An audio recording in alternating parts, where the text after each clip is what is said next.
A.J. Brown, Terry McLaurin, Josh Jacobs, Hunter Renfrow, Eric McCoy, Debo Samuel, Gardner Minshew, Hollywood Brown, Patrick McCarr, DK Metcalf, Darius Slayton, Elgton Jenkins, McCole Hardman, and Deontay Johnson.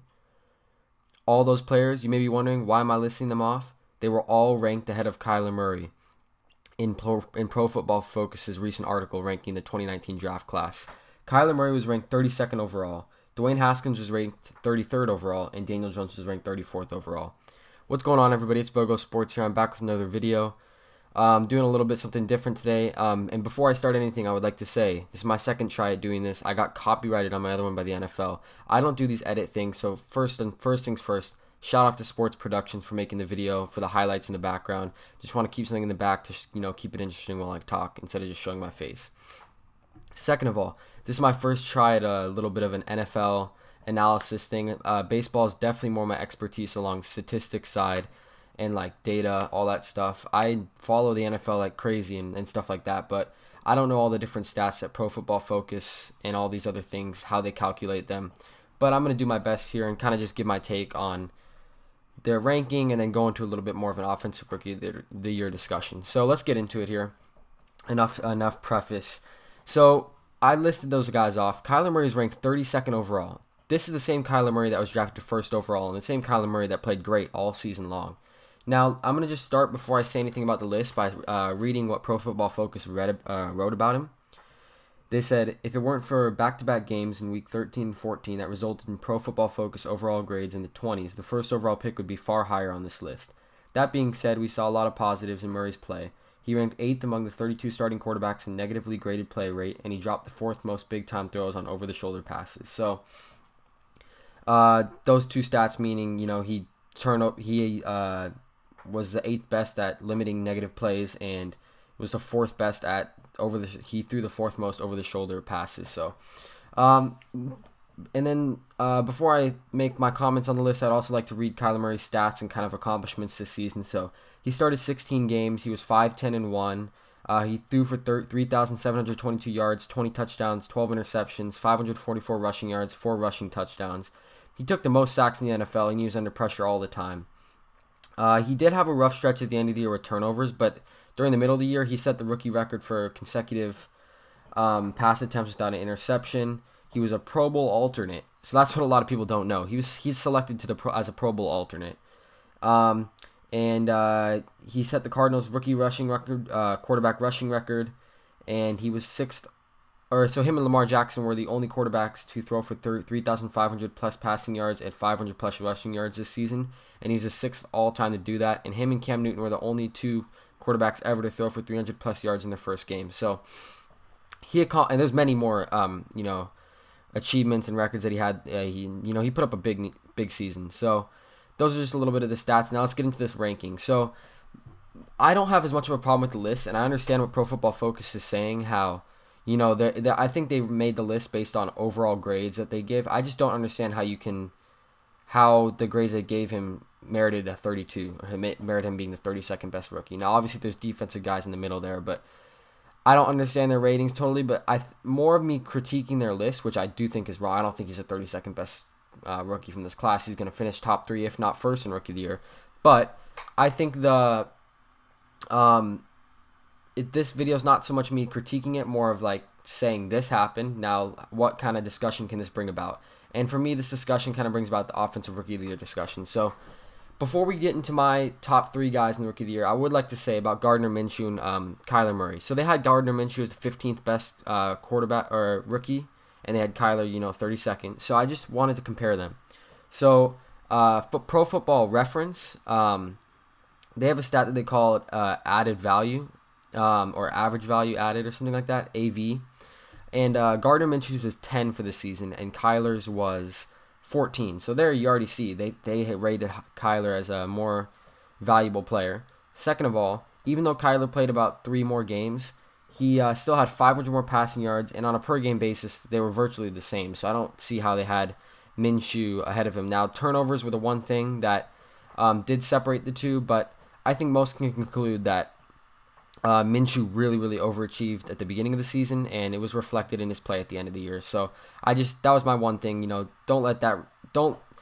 My main thing about the Pro Football Focus is I understand how they kind of made the list. I don't think it's correct, or I think they should have factored in other things other than just their Pro Football rating where they rate every single play, and we have all these calculations because they don't tell anyone the calculations. They just have these big wig stats that they just run through. But I think they should have maybe factored more into their ratings, and they should have also, or this isn't the end-all be-all. I think Gardner Minshew is not a better quarterback than Kyler Murray, and Hunter Renfro's not 26 spots better a rookie than Kyler. But nonetheless, like I said, this kind of spurred enough critiquing of the list. This kind of spurs on more of a discussion of Rookie of the Year. And in my opinion, there are 3 guys that are Rookie for the Year, that are up for Rookie of the Year. A.J. Brown, receiver for the Tennessee Titans.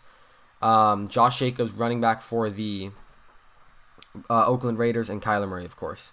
So I would like to just kind of start off by stating their stats this past season. A.J. Brown had 1,051 receiving yards, 8 touchdowns, and he had 7 games over 80 receiving yards and 8 games under 30, and he had a 10 added value from using Pro Football References stat.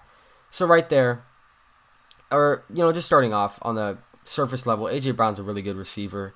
He's got a ton of talent. He's put up some big games, huge games for the Titans this year. But my one thing with him is he had 8 games, under 30 yards. How can you give a guy Rookie of the Year when he had half the games in the season? He just did nothing. I don't get that. I'm not saying he's a terrible player by any means. I think he's a great player. Look at this throw by Kyler. I think he's a great player. But 8 games under 30 does not merit Rookie of the Year. All right, let's go to Josh Jacobs here. He had an 8 added value from Pro Football Reference. He had 1,150 rushing yards, 7 touchdowns. So he actually had he had a fantastic season. And if he wasn't hurt, I think he would get Rookie of the Year.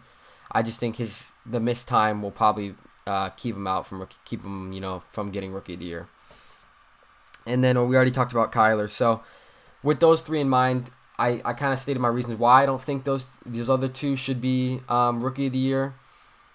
And therefore, I'm going to make the statement that I think Kyler Murray should be Rookie of the Year. Do I think he will be? Probably not, because a lot of people have hopped onto the A.J. Brown hype train without really having complete reasons why. But I think Kyler deserves it. I don't think he will get it. I really hope he does.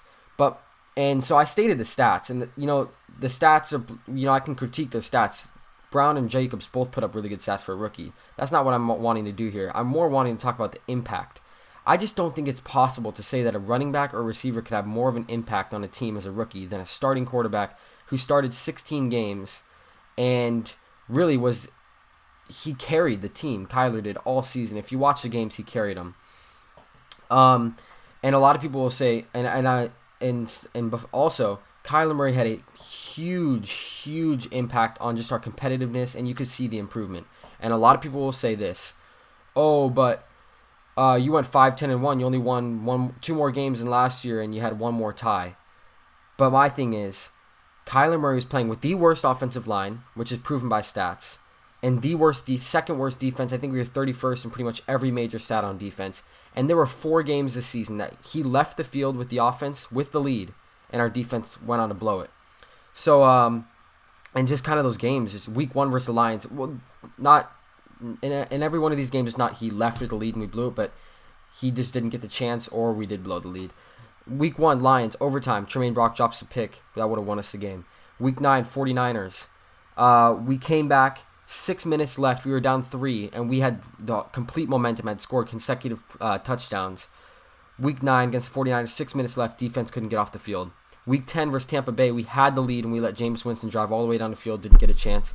And Week 11 versus the 49ers, had the lead, and Vance Joseph decides to blitz, all-out blitz on 3rd down when the 49ers are already in field goal range, but drop Chandler Jones into coverage, and we lost the game because of that. So those are 4 games right there that were easily winnable games, and if you change those, we go from 5-10-1 to 9-6 or 9-7. It's this season could have been so much different if we had half of a defense and half of an offensive line. And truly, to be honest, half of a running game for the first 12 weeks. Man, we had a horrible running game those first couple. We had a couple good games with Chase Edmonds, but really the running game was so inconsistent at the beginning of the year, and then Kenyon Drake turned it up at the end. So that's my thing. I say all that to say Kyler Murray had a much greater impact on the Cardinals organization and the team this year and our performance than a running back and a receiver who had 8 games where he didn't have 30 or more receiving yards. So that's pretty much what I wanted to say for this video. Also, I would like to comment on the fact that Daniel Jones, I slander him a lot just because I like to give Giants fans crap, but I think the fact that he is 34 is also egregious. I mean, he had a lot of turnovers, but I think in the end, look at that throw, dude. This kid, Kyler, a lot of people think he's just an athletic quarterback. Kid has a cannon of an arm, and he's super accurate. And you can see what he does when he has time. But back to Daniel Jones, I think the 2 guys that are going to really emerge from this class as, you know, the guys we're going to remember and we're going to talk about are going to be Kyler Murray and Daniel Jones. And you'll see, it'll happen. I'll be right about that. But I just think that was also something I'd like to comment on. So I'm going to recap by saying I don't totally want to critique the whole list because I don't have full information. I don't fully understand what PFF's talking about, but I will say Kyler Murray is not the 32nd best rookie of the 2019 class, and neither is Daniel Jones. And then as far as the Rookie of the Year discussion, I think Kyler Murray should win Rookie of the Year, and I do not think he will. I think probably A.J. Brown will because a lot of people have bought into the hype. So either way, you know, I don't want to seem like I'm hating on all these guys. I think there's a lot of great players in this class, maybe not as good as 2018, but there's some really, really solid players. Kyler Murray's great. Daniel Jones is great. Jacobs, Brown, McLaurin. Those guys are, you know, Deebo Samuel, DK Metcalf. They're really, really good players. So it should be fun to see how all these guys develop. And honestly, I saw something today. It's like real people want Kyler to not win Rookie of the Year, so he'll have that chip on his shoulder. And I think it's true. There's a lot to be excited about with this guy. He's hungry. He's going to work hard. And I think he's going to be the guy to bring a Super Bowl to Arizona. So it's going to be super fun. There's a lot of positives for the future, and I just can't wait to see what this guy can do. Next season, I think he's going to have a breakout year, and it's going to be fun to watch. So hopefully you guys did enjoy. If you did, please make sure to like, comment, subscribe, and please comment. Share your opinions. Let me know if I'm wrong. Let me know what you think. Who should win Rookie of the Year? Who's your, you know, guy that you're super high on heading into next year? And then lastly, shout out to Sports Productions for this video. Thank you for allowing me to use the content in the background. Just as the background video. I do not want to be copyrighted once again. So thank you for watching. Like I said, if you did enjoy, please make sure to like, comment, subscribe. Other than that, I'm out. Peace.